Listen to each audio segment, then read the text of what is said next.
Bien, estamos de vuelta con más de Primera Página, 7 en punto de la mañana. Comenzamos nuestra segunda hora de este lunes 29 de julio. Seguimos conversando con Luis Izquiel, abogado penalista sobre seguridad ciudadana, y también en esta parte hablamos del informe presentado por la Alta Comisionada de los Derechos Humanos para Naciones Unidas, Michelle Bachelet, un informe que refleja casos de tortura. Refleja no solamente el caso conocido por la comunidad internacional del capitán de corbeta, que trascendió luego de que Michelle Bachelet saliera del país, y también ha puesto nuevamente el tema de la tortura dentro de los centros de reclusión, tanto de organismos de inteligencia como también de policías municipales, estadales y centros de reclusión de cumplimiento de pena. El tema de la tortura ha sido cuestionado por el Estado venezolano, considerado como una gran mentira, e incluso nosotros acá en Primera Página tuvimos a Marely Valdés, que es directora del FONEP, un organismo también perteneciente al Ministerio de Servicios Penitenciarios, desmintiendo que este tipo de situaciones pasen dentro de las instituciones y que se ha tratado de politizar el tema. Bueno, el informe Bachelet desnudó lo que acá viene ocurriendo y lo reflejó perfectamente, ya no dicho por sectores que adversan al régimen que actualmente existe en Venezuela, sino plasmado en un informe de la Alta Comisionada de las Naciones Unidas. Ahora bien, si usted no tiene nada que ocultar, usted debería entonces dejar que cualquier persona vaya y verifique lo que usted está diciendo que no es cierto. Acá hay dos personas de la oficina del Alta Comisionado que han pedido entrar a los sótanos de la DGCIN a verificar denuncias de familiares que hablan de torturas terribles, de personas que ni siquiera se sabe si están allí o dónde están, personas que, digamos, técnicamente pudiera considerarse una desaparición forzada. Y esto no ha podido permitírseles, no han podido estas dos personas de la oficina de la ONU ir a verificar esta situación. Entonces, repito, si usted no tiene nada que ocultar, ¿por qué no permiten el ingreso de ONG, de esta persona del alta? ¿Por qué no dejan entrar aquí a la Comisión Interamericana de Derechos Humanos, que desde hace varios años está pidiendo entrar a Venezuela? Entonces, eso evidentemente refleja que la realidad es otra a la que señala el régimen actual en Venezuela, y que tienen cosas que ocultar, y que estas denuncias de familiares tienen todo el asidero posible. Más allá de los hechos políticos, el informe también refleja una preocupación del Observatorio Venezolano de Prisiones. Lo veíamos hace unos días con la presentación del primer semestre en materia carcelaria en Venezuela, donde decía que en los últimos 8 años ha muerto un preso al día en el país, y tiene que ver con el hacinamiento también, que es un factor que ha sido también desmentido por el Estado venezolano a través del Ministerio. Se habla de un hacinamiento superior a 300% en algunos casos de las instituciones de cumplimiento de pena temporal, que hoy también hay personas con más de 2 años cumpliendo pena en instituciones policiales. Y una situación que es alarmante para la comunidad internacional, pero ha sido desmentida por el Estado. ¿Existe realmente este hacinamiento? Porque las cifras que hemos escuchado del Observatorio Venezolano de Prisiones han sido desmentidas por el mismo Estado. Bueno, ahí volvemos a la violación grave de los derechos humanos que viene ocurriendo en Venezuela desde hace mucho tiempo. En los últimos 20 años han sido asesinados en los centros penitenciarios de Venezuela más de 7.000 reclusos, según el informe del Observatorio Venezolano de Violencia. Ahorita hay personas muriendo de tuberculosis, de hambre, porque muchos de estos sitios no reciben alimentación. El hacinamiento es brutal, no solo en los centros penitenciarios formales, sino también en los calabozos de policía, que fueron tomados como cárceles paralelas, y allí se reproducen todos estos problemas de pranes, asesinatos, enfermedades, gente muriéndose de hambre, en los centros penitenciarios formales y en las estaciones de policía. Esas son cosas que también debería verificar la Comisión Interamericana de Derechos Humanos, que por cierto tiene medidas cautelares sobre 7 centros penitenciarios del país que también son incumplidas.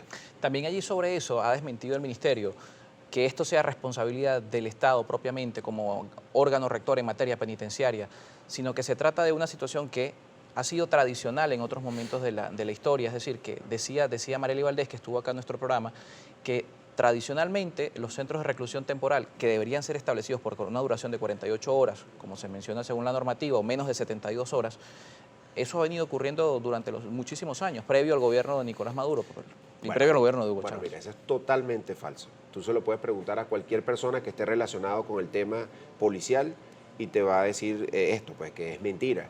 Esto es una situación que viene ocurriendo desde hace unos 4 o 5 años para acá, porque el Ministerio de Servicios Penitenciarios, para quitarse el bulto de encima, como se dice coloquialmente, ha impedido los traslados de las comisarías de policía a las cárceles formales. Esto vino siendo así durante 40 años. Los policías detenían a una persona, permanecía en los calabozos de policía unas 48 horas mientras el juez decidía, quizás con el Código de Enjuiciamiento Criminal eran unos días más, pero eran unos pocos días, y si era ratificada la detención, esta persona pasaba a una cárcel formal. Si no era ratificada la detención, la persona se iba en libertad, pero nunca se quedaban 2, 3 años en los calabozos de policía como actualmente viene ocurriendo. Esto ha causado muchos problemas. Fugas. A cada rato se producen fugas de estos calabozos de policía porque son espacios que no están destinados a albergar a estas personas allí. Bueno, personas... Y que además para la operatividad de las policías también representa una Bueno, una eso te iba a dificultad. decir también. Dicho por el que actualmente está en el Ministerio Público, en la cabeza del Ministerio Público cuando era defensor del pueblo, el 30% de las policías de Venezuela, en vez de estar en las calles custodiando a la ciudadanía, protegiendo a los venezolanos, está de carcelero, trasladando presos a los tribunales y cuidando presos que no son sus funciones. Bien, vamos a revisar la participación de la audiencia. Recordamos que estamos conversando con Luis Isquiel, abogado penalista. Sube Rodríguez Pérez, lista para dar lectura a sus comentarios a través de las redes sociales con la cuenta @primerapágina y la etiqueta Primera Página. Así es, Carlos, 7:05 de la mañana. De inmediato vamos a pasar a revisar la participación de todos nuestros televidentes a través de nuestra cuenta en Twitter, Primera Página, con la etiqueta Primera Página. Vamos a comenzar con Wilfredo Nieves. Hay que temblar cuando entrevistan a un experto. Díganle al penalista y activista político que las armas las han sustraído militares desertores que luego las venden, así como lo intentaron los escoltas de Guaidó, que no reclame derechos humanos cuando caiga el coqui. Por cierto, yo vi cuando, a mi entender, le sembraron estas armas a los escoltas de Juan Guaidó, que hubo pronunciamientos de altos funcionarios de la Fuerza Armada Nacional y no he visto a ninguno de ellos pronunciarse acerca de los fusiles, las ametralladoras que tenía esta banda criminal en la Cota 905. Yo creo que muchos venezolanos quisieran ver también de las Fuerzas Armadas cuál es su posición con respecto a que los delincuentes, los malandros en Venezuela tengan fusiles que deberían estar en los cuarteles. También Aníbal Gómez le pregunta, ¿era más peligroso Óscar Pérez para el gobierno que el coqui para la sociedad?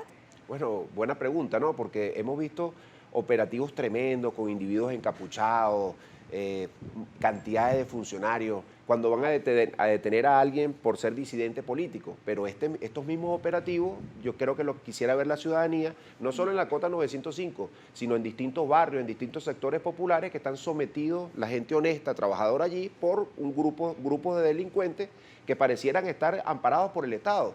Porque vimos lo que ocurrió en la Cota 905, los policías se retiraron, bueno, ¿y qué es lo que va a pasar allí? Pues, o sea, ¿van a dejar eso así? Cosa distinta actúan cuando, repito, son estudiantes o son disidentes políticos. Vamos a revisar la participación de José Goro Zamora. Dice, buenos días, etiqueta Primera Página desde Zaraza.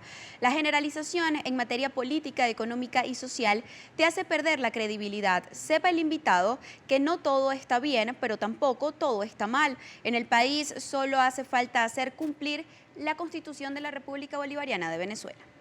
Bueno, yo en lo último estoy de acuerdo, en que hay que cumplir la Constitución, cosa que no ha ocurrido con frecuencia en los últimos años. Y que todo esté bien, bueno, vamos a preguntarle a los venezolanos, porque cada vez que se hace una encuesta y se le pregunta a las personas, ¿usted se siente seguro en las calles de nuestro país? El grueso, más del 85-90%, señala que no. Vamos a revisar una última participación de Ramón Ramos, el líder. Le pregunta, ¿qué opinión le merece que una vez la ministra de Asuntos Penitenciarios dijo que en caso de una invasión extranjera podrían salir a la calle a defender la revolución 40.000 presos? Bueno, fíjense, ahí está la utilización política del tema carcelario y la violación a la Constitución. Nada más ese ministerio es una violación a la Constitución. El artículo 272 de nuestra Carta Magna señala que las cárceles deben estar descentralizadas, no en un ministerio que se creó, repito, inconstitucionalmente. Pero por otra parte, dudo mucho que la población carcelaria que se está muriendo de hambre, que sufre de tuberculosis, que sufre de escabiosis o sarna, como se le conoce coloquialmente, que es sometida a distintas violaciones a los derechos humanos, vaya a estar respaldando al régimen que los ha colocado en esta situación. Probablemente los pranes, los que dirigen las cárceles, los que tienen los negocios de drogas, discotecas, de distintos negocios ilícitos allí, los que extorsionan vía telefónica porque no se cumple la ley de colocar bloqueadores de señal, esos probablemente sí apoyen lo que actualmente esté ocurriendo, pero no las víctimas, que son la mayoría de la población carcelaria. Con esto vamos a cerrar la revisión de la participación de sus comentarios, la participación de nuestra audiencia a través de las redes sociales, como siempre agradeciéndoles que sean parte de nuestro espacio. Un usuario mencionaba que no se puede ver que todo está mal ni que todo está bien. Y antes de finalizar también de consulta, el Estado venezolano en los últimos 20 años ha aplicado más de 25 planes de seguridad. De esos 25 planes de seguridad podemos sentenciar que todos han sido errados. Bueno, pero es que ahí están los resultados, Carlos. Los resultados son pésimos en la aplicación de todos estos proyectos. Pero son planes de seguridad, por ejemplo, los cuadrantes de paz es una política de seguridad que se ha visto en Colombia y ha sido efectiva. Es que ahí voy. Bueno, desde el punto de vista teórico pudiéramos rescatar algunas cosas que se han planteado en la teoría. Por ejemplo, la misión a toda vía Venezuela, cuando tú la lees, tiene unos planteamientos teóricos que son correctos. Ahora, cuando los llevan a la práctica, resulta que no son bien ejecutados y terminan en un fracaso. Los cuadrantes de paz, como tú bien dicho, que se denomina la división por cuadrantes policial, tuvo éxito en Colombia, tuvo éxito en Chile con los carabineros, que también la han aplicado, pero cuando se ejecuta acá en Venezuela, esos cuadrantes de paz no han tenido ninguna efectividad por negligencia, por improvisación, etcétera. Entonces, desde el punto de vista teórico pudiéramos rescatar algunas cosas, pero cuando se plasman en la realidad, cuando vamos a las calles a ver cuán efectivo han sido esas políticas, es difícil rescatar algo. Pero hay también allí, más allá de la ejecución, un contexto complejo, hay una disminución del pie de fuerza policial, que es un factor incluso que es ajeno al Estado. A lo mejor el Estado puede tener la buena voluntad de las políticas, pero no contar con el pie de fuerza necesario. No, fíjate, Carlos, ahí sí disiento de ti en este sentido, porque yo creo que la disminución policial, que ha sido brutal. Hay un déficit del 100% de funcionarios. Un déficit enorme de policías. Estamos hablando de policías, por ejemplo, por colocarte un ejemplo en Caracas. Hay municipios en Caracas que llegaron a tener en su mejor momento 1.200 policías. Hoy tienen 150 policías. Es una disminución terrible y esto se reproduce en todo el país. Pero sí es culpa de las políticas gubernamentales, policías que se sienten frustrados. Vimos lo que pasó en la Cota 905, no tienen apoyo y el que pide apoyo entonces lo investigan a él. No, los delincuentes están mejor armados que las policías. Anda a preguntarle a un funcionario policial cuánto gana. No llega ni a $10, el equivalente a lo que gana, son salarios de hambre, cuando en esta región los policías, hay países, en Ecuador, en Argentina, que los policías entran ganando $1.000, como policía raso, vamos a decirlo. Acá no, acá. Entonces todas estas circunstancias han producido una diáspora de policías hacia el exterior, y hacia otras profesiones. Y hacia otros oficios y hacia el sector privado. Entonces sí es culpa gubernamental la situación en la que están las policías. Y el mensaje de optimismo es que cuando acá en Venezuela se produzca un cambio político, seguramente va a haber un Estado que respalde la función policial y se ponga del lado de la gente y no del lado de los delincuentes que tienen sometida a la ciudadanía. ¿Y el plan país en materia de seguridad cómo se plantea con esto? Bueno, ese plan, en primer lugar, significó, me parece a mí, un aspecto histórico en el sentido de que Juan Guaidó mostró rostros de distintos expertos en el área policial, en el área penitenciaria, en el área del sistema de justicia, y son personas profesionales en su mayoría que, digamos, respaldan las propuestas que se realizan y dejan atrás o dejarían atrás un poco la improvisación de los últimos 20 años en materia de seguridad ciudadana, durante los cuales la mayoría de las políticas de seguridad en Venezuela han sido llevadas por militares que tienen otra formación, que tienen otra visión. Distintas a la seguridad ciudadana. Distintas a la seguridad ciudadana y que la ejecución de esas políticas han fracasado. Una política que debe aplicarse en el corto plazo de entrar en vigencia el plan país. Mira, yo creo que la despolitización del sistema de justicia para eliminar la impunidad y el retardo procesal, el desarme, una política de desarme, no se puede permitir en Venezuela zonas tomadas por los delincuentes y que tengan además fusiles y granadas y ametralladoras, descentralización de las cárceles. Y yo estoy seguro que una política de buen gobierno que traiga prosperidad económica al país también va a incidir en la disminución de los índices de inseguridad. Muchísimas gracias. Es Luis Isquiel, abogado penalista con nosotros hoy en Primera Página, 7:13, una pausa y seguimos con mucho más.